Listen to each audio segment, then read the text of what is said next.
What's up, guys and gals? It's time for the latest chapter of Kengan Omega, chapter 342, A Battle in Milliseconds. Now, funny quick story about this one is that I just finished recording this, and my mic was off. So now I gotta re-record this when I'm already late and don't have time to do the first one. So yeah, let's get through this one. Granted, that was only about an 8-minute recording. I think we can do 8 minutes again pretty easily. I just want to talk about this and try to remember all the points I made because I really like the chapter. Okay, 342. I really like the chapter. I like the art and the choreography just right out of the gate. And I believe the ending panel is a red herring. So those are the key points we're going to go down. What I want to compare this to, what Raian did with the God Glow, is what Kuroki did with Shen. Okay? So we're going to sort of go through this, again, somewhat quick, because as I said, I barely have time, that's why the review's late.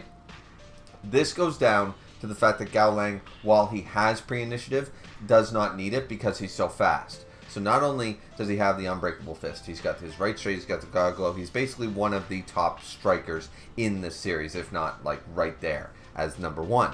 So he's one of the greatest strikers in the series and stuff like that. He's got the fastest blows, he's got the strongest blow, and or you know, he's got the finisher of God Glow, I should say, not the strongest. That'd be like Blast Core or something. The fact is that Gaolang is able to do this with the timing. Not only does he now have, he's got the flash, he's got the God Glow, he's got his right straight, he's got all these moves. He got the timing down.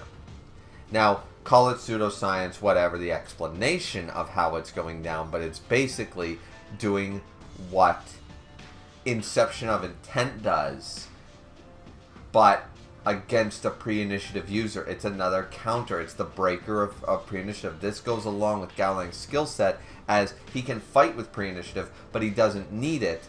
And he can actually, using pre-initiative against him is faulty. So what this is basically doing is doing pre-initiative in real time, is the way I'm looking at it. Sort of Inception of Intent in real time, by finding the small gaps and getting the timing of your punches down perfectly when your opponent is not ready, when they have their brain doesn't have that half a second to measure or recognize what's going down. That's when he strikes. He's able to get the timing down perfectly between a human's consciousness and subconscious thoughts, and the data transfer in between. He's finding those gaps, and that's when he's striking. So what this does is add to his arsenal of pre-initiative stuff, or pre-initiative killing, in a sense.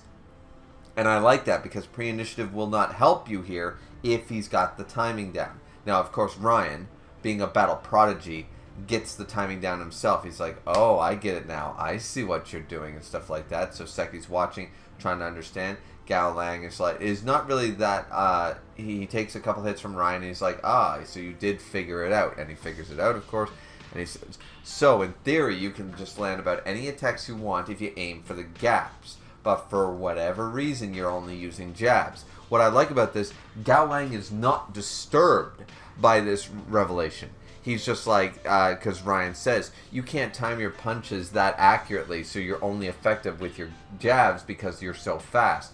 So that's the only reason you're able to hit. Basically, think of it as the brain's blind spot. That's all he's doing. He's hitting his opponents in the blind spot when they don't have an opportunity to react, right? That's basically all he's doing, but he's doing it from the brain's blind spot rather than your actual physical blind spots, right?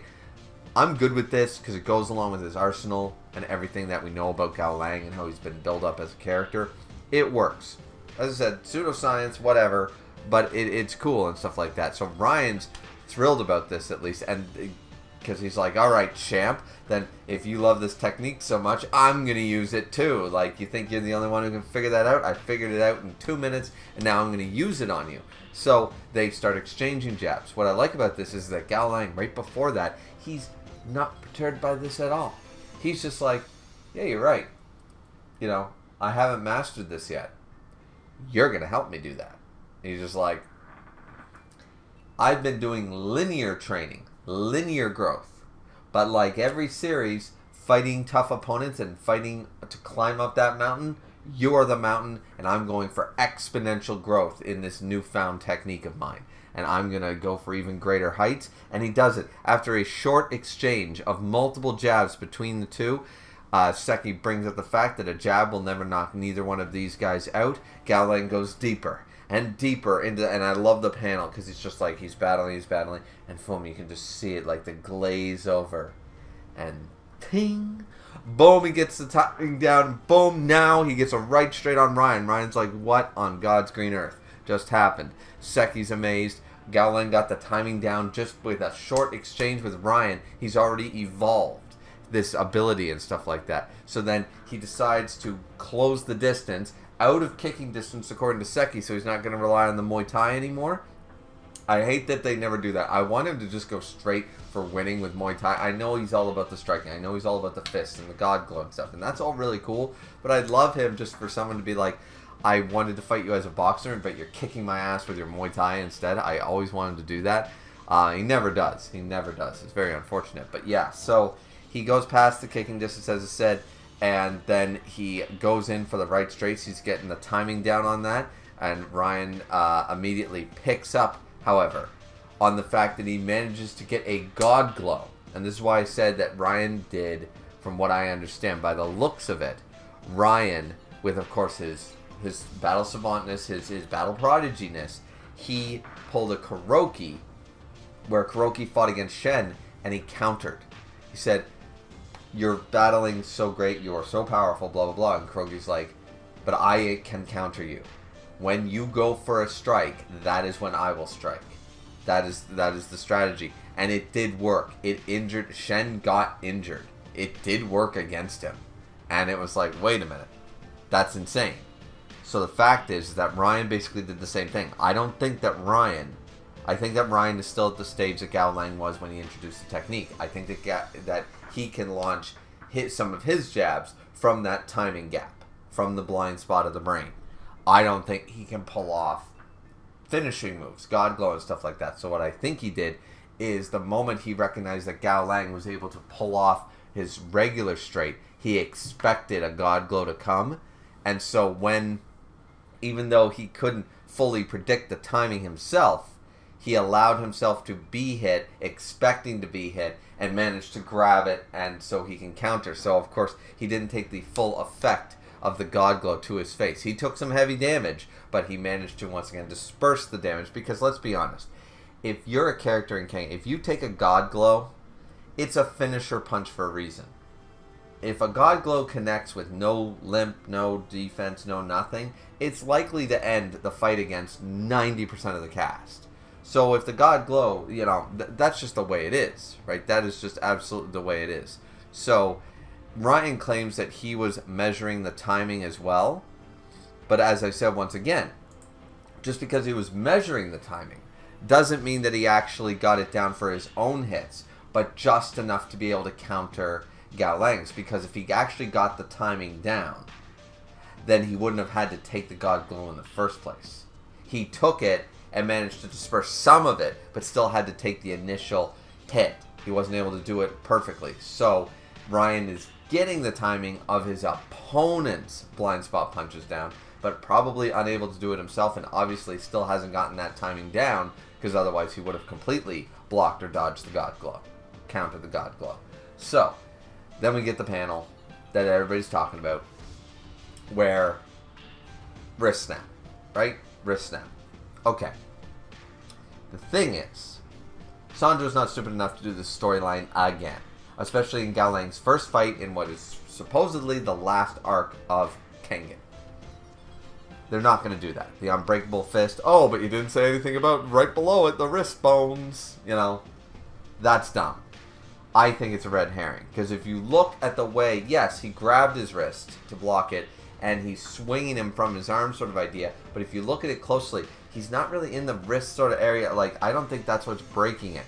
I think this is a red herring, and that's actually Ryan's wrist, and Gaolang's going to break Ryan's wrist.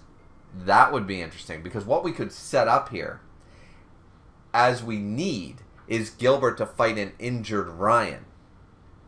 So if Raian gets injured, and Gaolang gets the upper hand in this fight. I'm not saying that he's going to win the fight. I'm saying that I think this is a red herring. We've already done that storyline with Gaolang, and we're running out of time. Even if you wanted to do it again, why would you rehash the same storyline again? It'd be like killing Oma at the end of this tournament and then starting the third one where he's alive again after another 3 years. You know what I mean? Like, you don't do the same storyline with the same character in the same story, like in the same series. So there's no good reason for that to go down, because it would end Gaolang at this tournament. It would probably end him, and he'd just be like, okay, Seki, here, you take this wristwatch as your victory against me, or something like that, if Raian got distracted or whatever.